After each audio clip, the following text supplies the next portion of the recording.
राजाराम बापू पाटील सहकारी साखर कारखान्याच्या साखराळे, वाटेगाव, सुरूर आणि कारंजवाडी युनिटकडील सन 2024 ते 2025 हंगामातील ऊसाचा पहिला हप्ता 3200 रुपये प्रति टन देणार आहे। सन 2024 ते 2025 मधील अंतिम दर अंदाजे 3275 रुपये अपेक्षित असून उर्वरित रक्कम दीपावलीच्या सणास देणार असल्याची माहिती कारखान्याचे अध्यक्ष प्रतीक पाटील यांनी दिली आहे। जत तिप्पेहळी युनिटकडील ऊस दराचा निर्णय लवकरच घेतला जाईल असंही त्यांनी सांगितलं। अध्यक्ष प्रतीक पाटील म्हणाले, राजाराम बापू पाटील सहकारी साखर कारखान्याच्या माध्यमातून ऊस विकासाच्या विविध योजना राबवल्या जात आहेत। ठिबक सिंचन योजना, सचिंद्र पाईप योजना, विविध खते, जैविक खते कारखान्याच्या माध्यमातून शेतकऱ्यांना पुरवली जातात। कारखाना कार्यक्षेत्रात सहकारी पाणी पुरवठा योजनांच्या माध्यमातून शेतीस पाणी पुरवठा केला जातोय।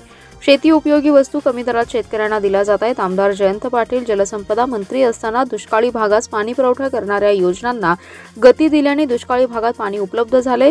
ऊसाच्या क्षेत्रात लक्षणीय वाढ झाली आहे। प्रतीक पाटील म्हणाले, कारखाना व्यवस्थापनाने सन 2024 ते 2025 हंगामात साखराळे युनिटकडे 9,50,000 मेट्रिक टन, वाटेगाव सुरूल युनिटकडे 5 लाख मेट्रिक टन, कारंजवाडी युनिटकडे 4,50,000 मेट्रिक टन तसेच जत तिप्पेहळी युनिटकडे 3 लाख असे एकूण 22 लाख मेट्रिक टन ऊस गाळपाचे उद्दिष्ट ठेवले। तरी सर्व ऊस उत्पादक आणि सभासद यांनी पिकवलेला सर्व ऊस गळीतास पाठवून सहकार्य करावे असं आवाहन प्रतीक पाटील यांनी केले।